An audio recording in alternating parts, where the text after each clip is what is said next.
Alors, on va commencer par le mantra de la démarche Lean. Je pense qu'on pose la question suffisamment souvent. Pourquoi, les 5 pourquoi. On va s'en contenter d'un. Pourquoi une démarche qui revendique un pilier Respect for People est autant décriée? Je pense que vous avez vu tous des titres dans la presse, vous avez vu des documentaires sur Internet ou à la télé. On parle de démarche dangereuse. C'est quand même pas rien, une démarche dangereuse, alors qu'on parle de Respect for People. Alors, je pense qu'on est d'accord sur le fait que la dangerosité d'un dispositif, c'est la rencontre entre le potentiel, la puissance de ce dispositif et la personne qui l'utilise, avec plus ou moins de maîtrise et des fins plus ou moins positives. C'est vrai pour l'énergie nucléaire, c'est vrai pour les voitures ou un couteau. Alors, justement, posons que le Lean est un couteau. Ça, c'est une image qui revient souvent. Le Lean est un couteau pour couper dans le gras, qui parfois coupe dans le vif. Alors, si le Lean est un couteau, on peut dire que bien avant de parler de 5S ou de 7 Muda, on peut parler des 3 P. Les 3 postures du manager. Première posture, premier P, la poule. C'est le manager qui découvre le Lean et qui se dit, nom d'un chien, qu'est-ce que je peux faire de ça? Là, il n'y a pas grand danger, il ne blessera personne, il ne se blessera pas lui-même. Et moyennant un petit peu, voire beaucoup d'accompagnement au sein de vos entreprises, vous pouvez espérer en faire un poissonnier. Un poissonnier qui utilisera toutes les qualités, toutes les potentialités de ce beau couteau pour faire son métier, pour faire des sushis, des sashimi. Puisqu'on est japonais, on va dire même un maître sushi. Et puis, il y a le psychopathe. Bah oui, il y a le psychopathe. Alors le psychopathe, lui, il a bien saisi le potentiel du couteau, mais voilà, il est dans ses névroses, il sert ses objectifs en se souciant peu des impacts. Alors, est-ce à dire que tous les titres des journaux dont nous avons parlé sont l'œuvre de psychopathes? Ce serait particulièrement angoissant pour l'économie française de penser qu'il y a autant de psychopathes dans les entreprises. Ma conviction, c'est plutôt qu'il y a, alors certes, marginalement peut-être quelques-uns, psychopathes, mais il y a surtout des maîtres sushi qui préparent mal leur fugu et qui empoisonnent leurs clients. Alors, pour mémoire, le fugu, c'est ce poisson japonais qui est célèbre parce que ses viscères et ses yeux contiennent une toxine extrêmement puissante. Et s'il en reste une trace dans le poisson, vous n'en réchappez pas. Vous mourrez conscient en 4-6 heures par arrêt respiratoire, c'est charmant. Donc ce que je vous propose cet après-midi, c'est d'aborder ce sujet très sérieux que sont les défis posés aux managers par une démarche Lean à travers une fable imagée, imaginaire, qui pourrait s'appeler « Le maître sushi et les 4 fugus ». Mais avant de parler de cette fable, je vais vous parler un petit peu de ma poissonnerie quand même, pour que vous puissiez suivre les exemples que je vais voir avec vous. Donc notre métier, Marie-Pia l'a présenté, c'est d'expertiser tout véhicule. Alors expertiser un véhicule, qu'est-ce que ça veut dire? Ça veut dire donner un avis. Donc un avis sur l'état de fonctionnement, sur les réparations que l'on doit faire sur un véhicule, poser un diagnostic. Et au service de différents clients, que sont les assureurs, les loueurs, les constructeurs et même les particuliers. Nous développons une activité de conseil d'achat de véhicules d'occasion à travers Expert VO. Vous voulez acheter un véhicule d'occasion, vous n'y connaissez rien, un expert peut vous accompagner pour vous dire oui, ce véhicule, vous pouvez y aller. Donc voilà, c'est un métier. Alors, en termes de structure, nous avons un chiffre d'affaires de 108 millions d'euros pour 1 million de dossiers environ. Nous avons 84 agences en France, 3 centres de gestion administrative à Nantes, Aix et Arras, et Au total, 1200 salariés qui sont divisés grossièrement entre 600 experts, 400 administratifs et 180 supports ici à Asnières. Alors, le Lean chez BCA Expertise s'appelle Apollo. Apollo avec un seul L. Amélioration des performances opérationnelles, Lean Organisation. Alors pourquoi nous avons lancé le Lean chez BCA Expertise? Pour développer la culture client. Nous sommes une vieille entreprise, nous avons 60 ans cette année, et on peut dire qu'au fil du temps, nous fonctionnions. Ça a la même racine que fonctionnaire. Donc, il fallait changer la perspective que les salariés pouvaient avoir sur leur activité, développer la culture des clients. Faire grandir les personnes. Nous avions un fonctionnement que l'on qualifierait de maternaliste. Alors c'est comme paternaliste, mais avec le côté beaucoup plus soucieux de faire attention, d'envelopper les gens. Mais, pour le dire clairement, c'est maternaliste, castrateur. Hein. Vous êtes des enfants. D'accord? Donc maman va pourvoir à tous vos besoins, à tous vos problèmes. Ne vous inquiétez pas. Alors, ça peut avoir des avantages, ça a aussi beaucoup d'inconvénients. Gagner en agilité, bien évidemment, parce que dans ce fonctionnement, vous voyez tout de suite le problème. On a un siège qui pense, hein, ça fait penser à un schéma qu'on a vu ce matin, hein, un siège avec un cerveau et puis des tas de petites mains, et une polarité inévitable entre un siège qui pense certes, mais qui ne peut jamais penser avec le degré de détail suffisant pour que les solutions soient pleinement opérationnelles, un terrain qui s'adapte, donc qui prend les solutions du siège et puis qui est obligé de les adapter à la réalité du terrain, en se disant au siège, ils n'y connaissent rien, la preuve, ils nous ont encore pondu un truc qui ne s'applique pas, et puis le siège pensant, ah ben le terrain, ça fait 3 fois qu'on leur dit de faire comme ça, et ils font autrement, c'est vraiment des tâches. Nettoyer 60 ans de sédimentation. Alors, ce que j'appelle sédimentation, bon, je pense que vous connaissez, quand dans les vieilles sociétés, les années passent et puis les procédures s'empilent, les usages s'empilent, les habitudes s'empilent, et au bout de 60 ans, on fait des choses, on ne sait plus pourquoi, mais on les fait. Et puis, tout ça, c'est autant de pertes, autant de gâchis. Très rapidement, le calendrier du programme, nous avons fait 2 pilotes en 2011 pour tester, pour dire, bon, ok, le Lean, ça a l'air séduisant, mais est-ce que chez nous, ça fait sens? Est-ce que ça peut prendre? Donc, on a fait 2 pilotes qui nous ont montré qu'effectivement, ça faisait sens.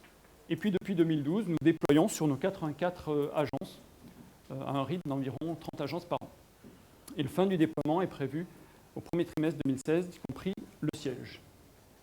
Et en termes de moyens, nous avons 5 chefs de projet, une responsable de programme à temps partiel, d'ailleurs, ce n'est pas sans... voilà, donc il y a des moyens réduits. Très rapidement, structure type d'une agence, un responsable d'agence, 6 experts, une assistante d'agence, 2 gestionnaires de clientèle, et 10 personnes. Le format du projet, des choses assez classiques, je passe assez vite, je pense que vous connaissez ça, c'est sur 3 mois, un lancement, des Kaizen, et puis à la fin, un lancement de la deuxième phase. Alors juste pour l'anecdote, au tout début, nous appelions ça le bilan. C'était le bilan du déploiement. C'est le chef de projet, il avait fini son intervention. Et on s'est aperçu que les agences considéraient que, voilà, ça y est, on a fait le bilan, c'est fini. Hop, et on s'arrête. Donc on a, alors c'est peut-être juste de la sémantique, mais on a changé le nom justement pour leur montrer que non, la vraie vie commence après que le chef de projet soit parti et après quand ils sont en totale autonomie. Voilà la poissonnerie. Alors revenons à l'histoire improbable d'un maître sushi dans une ville imaginaire dont les rues sont envahies de poules et de psychopathes, peu importe, qui a un petit restaurant, d'une douzaine de couverts. Les affaires marchent bien, il a même un apprenti à ses côtés. Et c'est un jour un peu spécial car dans la salle, 3 couples ont commandé des fougous. Donc là, il sait qu'il faut qu'il se concentre, qu'il ne se rate pas s'il veut garder ses clients. Premier couple, improbable, un éléphant et son cornac.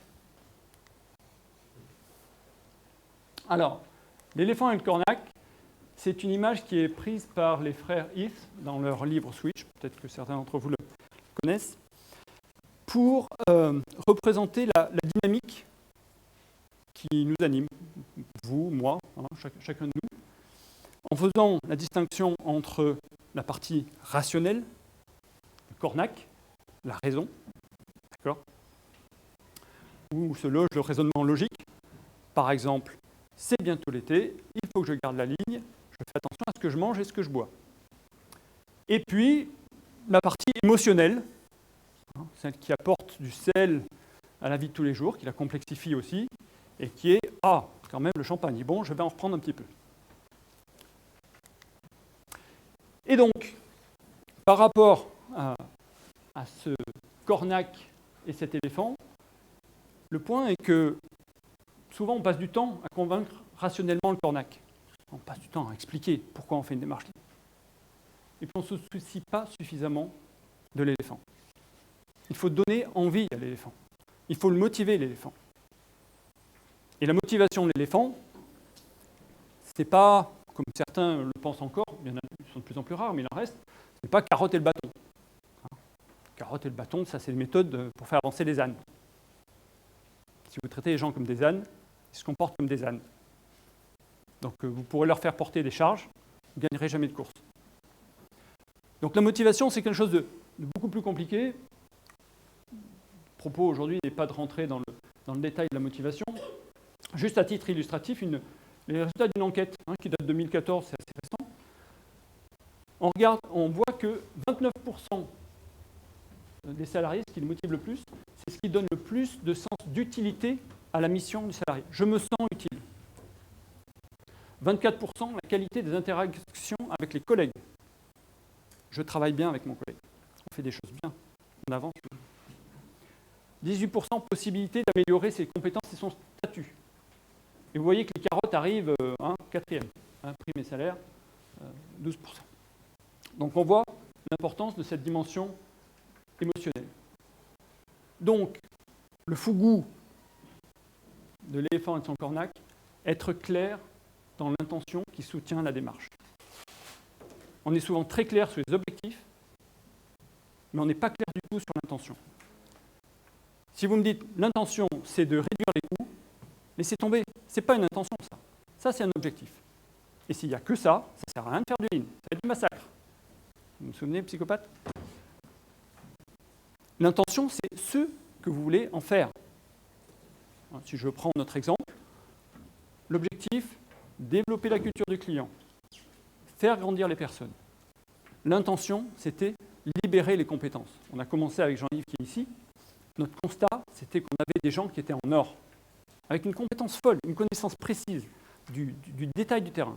Mais dans ce fonctionnement pyramidal, ces gens-là étaient bridés. Il fallait les libérer. Donc l'intention, c'était ça, depuis le début. Il faut être clair sur cette intention. Deuxième chose, trouver son style de déploiement. Alors, les outils, la méthode sont maîtrisés par beaucoup de professionnels. Il y a un certain nombre ici de cabinets. Donc ça, c'est une partie qui est parfaitement maîtrisée. Mais chacun a son style. Chacun a son langage.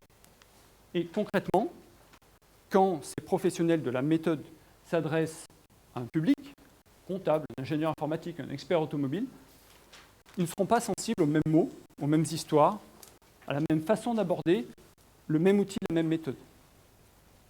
Donc nous, concrètement, ce que nous avons fait, c'est que nous avons fait tout d'abord un appel à candidature entre plusieurs cabinets. Nous en avons retenu 3.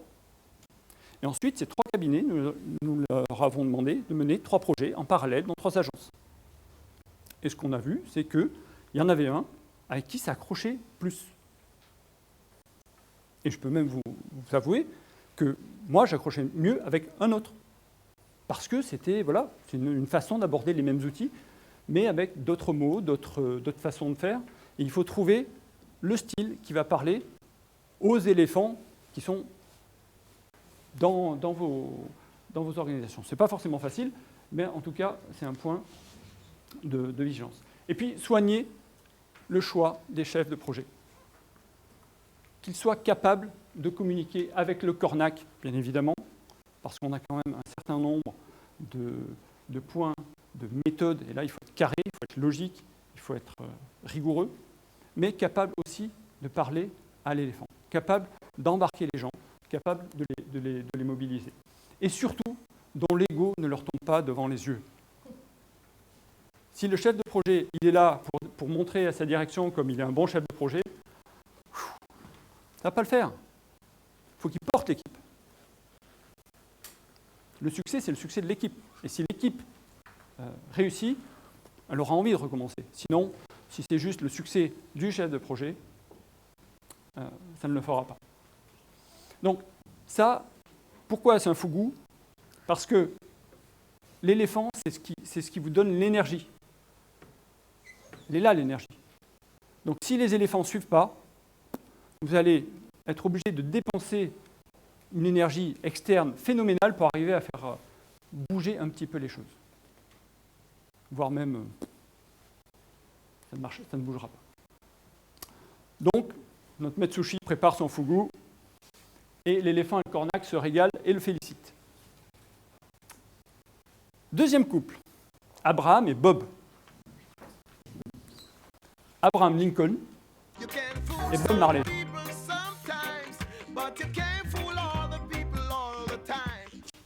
You can fool some people sometimes, but you can't fool all the people all the time.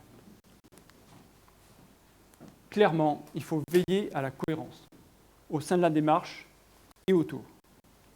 Il faut que les faits soient en cohérence avec l'intention. Parce que oui, on connaît, on sait avoir des discours de on fait de lean pour les personnes, développement des personnes, etc. Si c'est, excusez-moi l'expression, du flan, ça se sent très vite. Et ça se voit très vite. Et inversement, si vous avez une intention réelle, il faut que les actions et les faits soient alignés avec cette intention. D'accord? Attention aux injonctions paradoxales. Où on dit, ce matin on parlait, il y a un exemple qui était cité, on dit aux gens, ayez des idées, participatif, ayez des idées. Et puis après, bon alors, non, cette idée, non, cette idée, non, cette idée, non, on va peut-être prendre celle-là. Non. Soit on dit, on vous donne le pouvoir de proposer des solutions et de les mettre en œuvre, soit on dit qu'on reste dans un système pyramidal, mais on ne fait pas les deux. Et avoir des réponses concrètes sur les sujets clés. Alors, je vais vous l'illustrer très simplement. Sur BCA Expertise, la première chose que nous avons faite tout début, c'est de refaire la fiche de fonction des responsables d'agence, dès le début, en mettant clairement le fait qu'ils avaient deux missions, développer la satisfaction des clients, développer leurs collaborateurs. C'est à égalité. Ils ont ces deux missions-là. Avoir des réponses concrètes sur les sujets clés, on va en parler d'un, productivité. Ok, on va dégager des gains. On en fait quoi de ces gains? Le choix que nous avons fait, c'est de signer avec les IRP un accord de partage des gains. On dit, le jour où on gagne 1 heure de temps d'expert, eh bien, il y a 1 heure pour l'entreprise, en termes de standards de productivité, et puis 1 heure pour le salarié. C'est-à-dire que c'est... une demi-heure, une demi-heure. Une demi-heure pour le salarié, pour le confort de travail. On fait part à deux. Il n'y a pas de jeu de dupes. Il n'est pas question que ce soit tout l'un ou tout l'autre. On fait vraiment une démarche sincère, honnête, et on fait part à deux. Être vigilant. Parce que veiller à la cohérence, on se dit, bon, pas bien compliqué. Non, c'est pas bien compliqué. Un certain nombre de sujets, mais on doit pouvoir y arriver. Être vigilant parce qu'il y aura des pièges. Et notamment, des comportements réflexes. Je vous parlais des IRP, qui étaient tout à fait, convaincus par la démarche, convaincus par les apports positifs sur le développement des collaborateurs, sur le bien-être. Et puis, au bout de quelques mois, quand on commence à avoir les premières réalisations, premières bonnes pratiques, vous avez ces IRP qui disent « Ah, il y a une bonne pratique là, il faudrait l'imposer à tous les autres. » Ah ben non. Non. Non, parce que là, on n'est plus cohérent. Il faut savoir ce qu'on veut. On veut être en mode j'impose à tout le monde, ou est-ce qu'on est en mode tout le monde réfléchit pour s'approprier? Et donc, être vigilant, il y a des choses trappes qui se cachent partout. Ça, la cohérence, là aussi, c'est un fougou. Pourquoi? Parce que s'il y a des incohérences, vous ruinez la confiance. Hein? Vous avez passé le premier fougou, vous avez bien mobilisé les éléphants. Et s'il y a des incohérences, vous dites attends. On me dit ça, et on fait autrement. On me dit qu'il faut développer, que j'ai la liberté de penser par moi-même, puis d'un seul coup, on m'interdit de le faire. Je fais comment? Alors, peut-être que certains d'entre vous allez me dire, il est bien gentil lui, mais moi je suis dans une boîte de 7000 personnes, je ne vais pas révolutionner du jour au lendemain tout le système de rémunération, variable, etc., etc. Certes, mais pour moi, il me semble important de montrer que vous êtes conscient. De le montrer, de dire, ben voilà, ça, ce sujet-là, aujourd'hui, il n'est pas aligné avec ce qu'on veut faire. Donc il faudra qu'on s'en occupe. Mais au moins, vous montrez que vous avez une démarche cohérente. Donc le maître sushi prépare le fugu. Abraham et Bom sont ravis de leur plat et le remercient. Troisième couple, Frédéric II et Gladys. Alors je ne sais pas s'il y a des férus d'histoire dans la salle. Frédéric II de Hohenstaufen, alors, qui régna sur le Saint-Empire romain germanique au XIIIe siècle. Alors Saint-Empire romain germanique, c'est un empire qui commençait à peu près au milieu de l'Italie, qui remontait en Allemagne, Pays-Bas, Belgique, un truc assez sympathique, qui parlait au moins 6 langues. Alors certains lui en prêtent même 9, mais bon, déjà 6 c'est un beau chiffre. Et il fit une expérience, il voulait connaître la langue originelle. Et son dilemme, c'était la langue originelle, est-ce que c'est l'hébreu ou le latin? Donc, il fit une expérience de faire élever 2 orphelins, alors certains écrits parlent de 6, mais là aussi peu importe, en dehors de tout contact humain. C'est-à-dire qu'il demandait à des serviteurs de les nourrir, de leur faire les soins de base, mais pas de contact, surtout pas de parole, et il attendait de savoir quelle est la première langue que ces enfants parleraient. Est-ce que ce serait l'hébreu? Est-ce que ce serait le latin? Est-ce que ce serait la langue de leurs parents? Gladys, professeure d'anglais et française, qui régna, elle, sur de nombreuses classes de collège et lycées à la fin du XXe siècle, qui parlait parfois anglais, qui se lamentait du très faible niveau des élèves, qui parlaient très peu en massacrant la langue, et heureusement qu'elle veillait en ne laissant rien passer. Vous voyez sa réaction. Alors vous allez dire, mais attends, qu'est-ce qu'il me raconte là? Quel rapport entre les deux? Alors, il faut déjà que je vous donne le résultat de l'expérience de Frédéric II. Peut-être que vous vous posez la question. Alors, le résultat, je vais peut-être plomber l'ambiance, mais les 2 ou les 6 nourrissons, ils sont morts. Ils sont morts. Jamais parlé, ils sont morts. Et ce qui rapproche Frédéric II et Gladys, c'est justement une approche complètement erronée, et de la langue, et de son apprentissage. Et de rater un éléphant dans un couloir, je pense que maintenant, l'éléphant, vous l'avez compris, c'est qu'il passe complètement à côté, justement, de la dimension émotionnelle de l'apprentissage. Donc, premier point dans ce fugu, dissiper les malentendus. Le lean est une démarche, ce n'est pas simplement du bon sens. Ça, je l'entends parfois. Ah oui, mais c'est du bon sens. Hein, les méthodes, la logique de travail, tout ça, c'est du bon sens. Pas besoin d'investir beaucoup de temps, beaucoup d'accompagnement. Oui et non. C'est facile d'accès, on va dire, mais c'est ni naturel, ni évident, ni inné. C'est une démarche d'apprentissage. Et comme toute démarche d'apprentissage, ça s'aborde, à l'idéal, je dirais, comme l'apprentissage de la langue maternelle, un cycle essai, erreur, feedback bienveillant. Je vous laisse imaginer. Je pense que vous avez tous vécu l'apprentissage du vélo par un enfant. Vous imaginez un enfant qui commence à faire du vélo, si chaque fois qu'il trébuche, qu'il tombe, il dit « Ah, t'es qu'un con ». Donc, il est peu probable qu'il arrive à faire du vélo un jour. Et on en vient au troisième point, se libérer de la peur de l'échec. Je pense que vous l'avez vécu, si vous êtes dans des démarches lean, les échecs, comme les succès bien sûr, sont des opportunités d'apprendre et de progresser.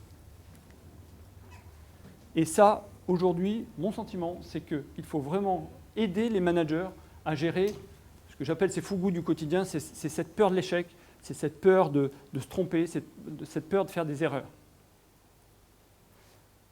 Si le manager bride son équipe en disant « Oh non, non, pas cette solution-là, ça ne va pas marcher », c'est mort. Il faut que l'équipe fasse son essai, qu'elle mène sa solution au bout, éventuellement qu'elle se trompe et qu'elle en tire les conclusions. Sauf s'il y a un péril manifeste, bien évidemment, il ne s'agit pas d'aller faire des massacres, mais la plupart du temps, laisser les équipes tester, faire des erreurs et apprendre. Pour moi, c'est vraiment, là aussi, un fougou. Si on ne laisse pas faire ça, c'est mort. L'équipe, elle va arrêter. Elle dit « Ok, c'est bon. Chaque fois que je propose quelque chose, ça ne va pas. » C'est l'arrêt net de la démarche. Alors, par rapport à ça, je vais vous donner aussi un petit exemple, parce que des fois, c'est des erreurs, des fois, ça peut être aussi des gains qui paraissent modestes. Alors, je vais vous raconter l'histoire dans une de nos agences. Dans le cadre de notre activité, donc on va voir des véhicules, du moins l'expert va voir le véhicule, il voit le véhicule, il dit pour réparer l'aile, il y a 1 500 €. Okay. Puis ensuite, le réparateur fait la réparation et il nous envoie sa facture. Et c'est à partir de la facture, nos clients nous demandent de vérifier la facture et à ce moment-là, de déposer notre rapport. Donc il y a dans notre activité cette activité de récupération des factures. Alors je ne vais pas rentrer dans le détail, ça peut paraître très bizarre d'avoir à courir après des réparateurs pour récupérer des factures. D'habitude, c'est plutôt dans le sens inverse. Mais c'est un autre sujet, on pourra l'aborder à la pause si vous voulez. En tout cas, nous passons beaucoup d'énergie à récupérer des factures. Et c'est généralement plutôt les personnes administratives qui relancent par téléphone les réparateurs pour récupérer les factures.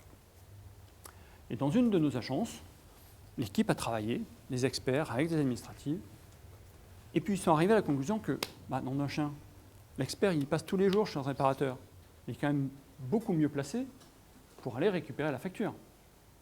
Donc finalement, il suffit que l'administratif lui donne la liste des factures à récupérer, lui il arrive chez le réparateur avec cette liste et récupère la facture. Donc ils ont mis ça en place et ça marche très bien. Quand on a présenté ça au service du siège, on dit bon, super la démarche Lean, ça fait 20 ans qu'on leur dit de faire ça. Alors première lecture, vous dites ouais, quand même, faire une démarche Lean, mettre des moyens pour arriver à ce résultat, c'est pas terrible. Après moi je propose une deuxième lecture. C'est 80 fois plus rentable. Parce que ça fait 20 ans que vous expliquez aux gens de faire ça et vous n'êtes pas arrivé à les convaincre. Là, en 3 mois, ils sont arrivés à se convaincre et ils le font. Donc ça, soyez là aussi vigilants à ça. Parce que l'équipe, là ça tombe bien parce que c'est moi qui ai le retour, c'est pas l'équipe. Mais une équipe à qui vous dites ça, non, vous avez travaillé 3 mois pour ça, et elle arrête. Elle arrête. Alors, bien évidemment, le but, ce n'est pas de faire des erreurs en permanence. Donc vous allez me dire, c'est bien gentil, le coup de cycle essai-erreur, feedback bienveillant. Oui, ce n'est pas le but, mais ça va arriver. Donc, ce qu'il faut, c'est garder l'élan. Je tombe du vélo, je remonte sur le vélo. Je tombe du cheval, je remonte sur le cheval. Et je recommence. Donc, c'est plutôt faire des cycles de plus en plus rapides, plutôt que de se dire, oula, il faut être prudent parce que, quand même, il ne faudrait pas faire trop d'erreurs. On s'en fout, du moment qu'on apprend. Le maître sushi prépare le fugu, ses clients le félicitent. Alors, les plus attentifs d'entre vous auront noté que la fable s'appelait Le maître sushi et les 4 fugu. Il n'y avait que 3 couples qui ont commandé des fugu. Où est le 4e fugu? Profitant d'une accalmie dans les commandes, le maître sushi profite d'un 4e fugu qui est dans les cuisines pour demander à son apprenti de pratiquer.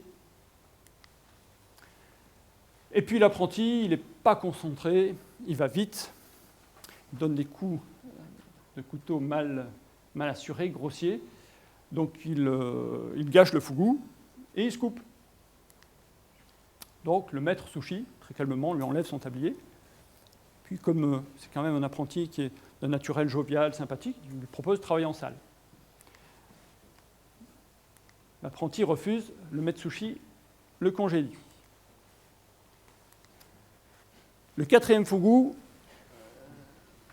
pas d'angélisme. On est d'accord, on fait attention aux personnes, mais il faut se préparer au fait que ça saigne. Parce que oui, moi, ma conviction, c'est que le lean est un couteau extrêmement acéré, extrêmement puissant.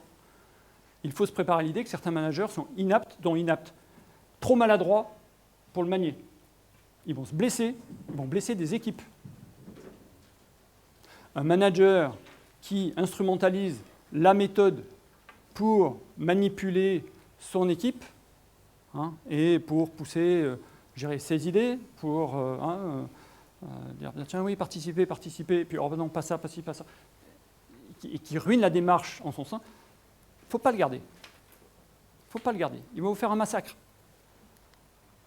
Donc il faut être très vigilant par rapport aux personnes en général et aux managers en particulier pour anticiper et limiter les blessures. Alors bien évidemment, l'idéal, c'est en amont, aider les managers, c'est les managers pool, les aider à devenir des bons poissonniers, les former, les aider à prendre en main la méthode. Mais si dans le lot, vous avez des psychopathes, traitez les psychopathes. Sortez-les. Créez les conditions d'une évolution naturelle. Nous, ce que nous avons observé, c'est lorsqu'il y a une bonne dynamique qui est créée, le groupe trouve son équilibre presque naturellement. Nous, on a vu dans une agence des personnes, alors que ce soit experts ou gestionnaires de clientèle, qui étaient plutôt réservés, dont on n'avait jamais entendu parler, qui d'un seul coup se révèlent. D'accord. Inversement, d'autres qui étaient un peu grande gueule, qui finalement se rendent compte que tiens, leurs collègues ont aussi des bonnes idées, que finalement, on peut travailler tous ensemble. D'autres qui se disent, et on l'a eu, des managers qui spontanément se disent oulala, là, ce qu'on me demande, là, je ne peux pas. Être ce catalyseur de l'équipe, autant faire appliquer des procédures, on me donne une liste, faire appliquer les procédures, ça je sais bien faire, autant faire catalyser une équipe, ça, je ne vais pas y arriver. Et qui, naturellement, se mettent en retrait. Donc, si vous arrivez à trouver cette bonne dynamique, ça se passe bien. Certains vont spontanément se mettre en retrait. Et puis, il y en a, clairement, on a eu, alors c'est à l'échelle de chez nous, c'est peut-être 1 ou 2 cas, où il faut dire, non, non, il faut sortir la personne. Au-delà de ça, restez confiant. Le bilan est plus que positif. Nous, au global, c'est incroyable la libération d'énergie qu'on a pu avoir, de créativité, d'idées, de capacité d'innovation. Juste pour citer un exemple très simple, dans le cadre des collisions, parfois le véhicule il va à la casse, il est mort. D'accord ? Donc dans ce cas-là, l'assuré cède son véhicule à l'assureur. Donc il y a toute une paperasse à faire, c'est un document de cession. Donc c'est de l'administratif. Ce matin, Marie-Pierre nous parlait des joyeusetés, des formulaires administratifs. Pardon. Et c'est plutôt lourd, c'est quelque chose qu'on n'a pas l'habitude de remplir. Et très souvent, les assurés se trompent. D'accord ? Donc on avait avant une fiche, et, il faut remplir 6. Et ça, on voyait que ça ne marchait pas. Et donc il y a des équipes qui ont travaillé. On dit, tiens, peut-être que si on le faisait de façon visuelle, plutôt que d'avoir toute une liste, tout un truc, une Bible en faisant du visuel, ça marcherait mieux. Alors ils ont fait un visuel. Ils l'ont testé. C'était un peu mieux. C'était pas encore parfait. Donc ils ont encore modifié des choses. Ils ont appelé. Tiens, monsieur, je vous ai envoyé la notice. Truc, dites-moi, qu'est-ce qui est pas clair. Donc ils ont encore progressé. Puis après ils se sont dit, mais finalement, il faut vivre avec notre temps. Les notices, c'est bien beau, mais on a des tas d'interlocuteurs qui, aujourd'hui, vivent avec un smartphone, vivent avec YouTube. On va faire une vidéo. Et donc on est passé en très peu de mois de la situation où on avait une notice qui était imbuvable à aujourd'hui une vidéo qui est disponible sur le net. Donc si jamais vous avez à faire une session de véhicule, vous savez que vous avez une vidéo BCA Expertise qui vous expliquera ça bien comme il faut, de façon très pédagogique, très détaillée. Et ça, c'est l'équipe. C'est l'équipe qui a travaillé sur le sujet qui l'a créé. Épilogue. Le soir, le Metsushi nettoie ses couteaux, les range et se couche satisfait. Les clients sont ravis et son apprenti a trouvé une autre voie. Le lendemain, il a seulement 4 congres à préparer. Alors le congre, c'est plein d'arêtes, mais ça supporte mieux les erreurs de découpe que les fougous. Alors quand je parle des congres, c'est les autres défis, le temps. Vous connaissez peut-être ce petit schéma. Alors non, on n'a pas le temps de se mettre des roues rondes. On est trop pressé d'utiliser nos roues carrées. Rendre les gains visibles. Déployer les standards. Je l'ai évoqué tout à l'heure. Là, il y a un sujet qui n'est pas évident. Il faut trouver le bon équilibre entre tirer parti d'une bonne pratique et en même temps laisser le loisir aux équipes de faire le cheminement. On l'a évoqué ce matin. Faire le cheminement intellectuel qui permet d'intégrer ce nouveau standard. Et puis pérenniser la démarche. Je pense qu'on a tous été confrontés à ce sujet qui est, une fois que le chef de projet est parti, une fois que les projecteurs sont un peu moins sur l'équipe, le quotidien vient éroder, on va dire, la démarche. Donc, il faut trouver les moyens de la pérenniser, de la redynamiser. Donc ça, ce sont aussi des défis pour les managers, mais je dirais que cela tolère mieux l'erreur. On peut ici faire plusieurs cycles d'essais-erreurs. Sur les 4 autres sujets, je pense qu'on peut parfois, franchement, faire des dégâts dans l'organisation. Alors chez nous, un très bref focus sur nos résultats. On a des améliorations opérationnelles à 2 chiffres.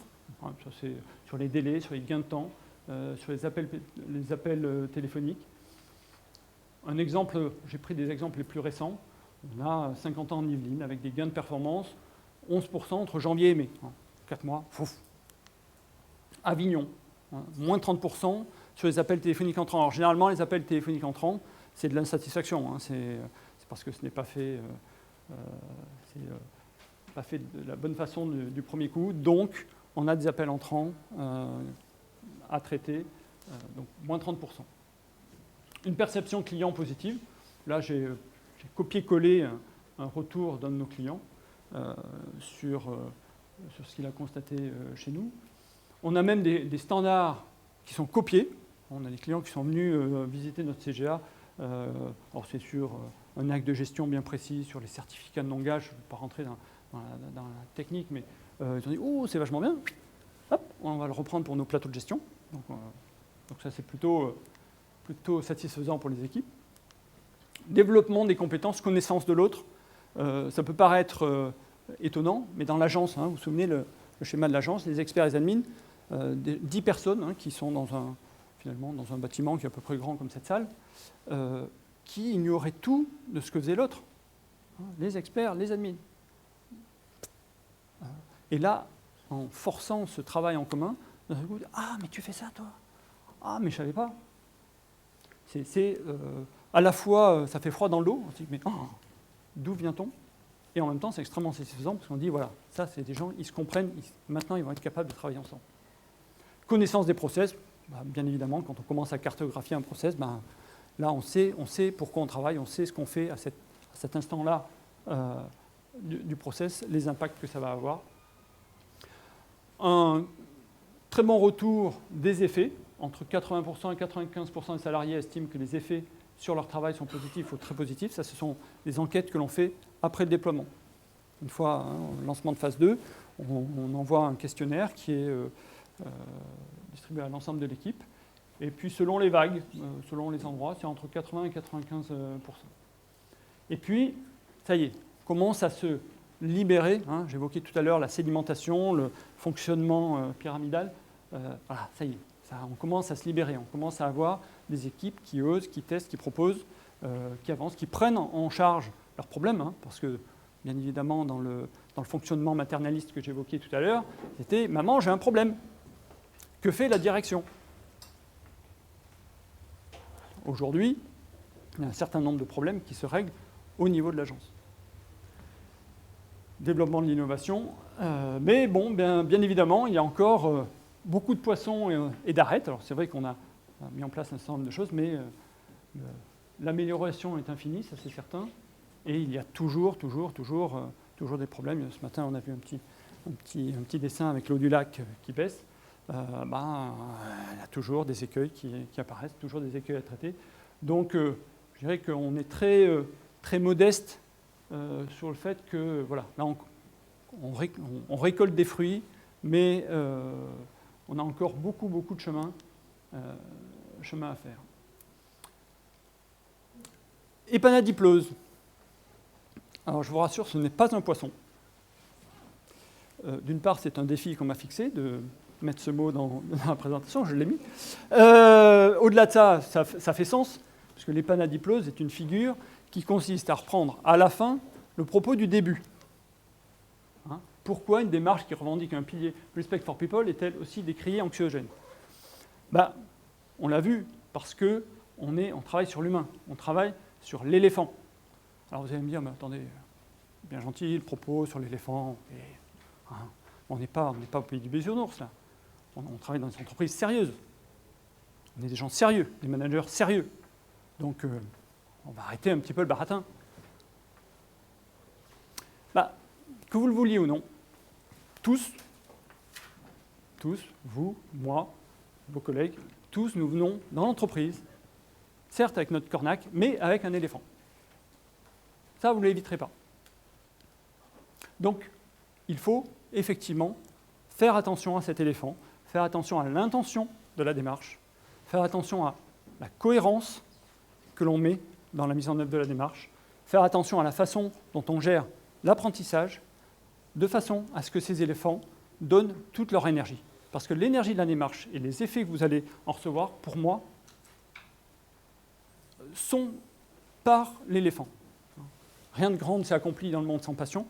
C'est ces éléphants qui apportent l'énergie et les effets de la démarche.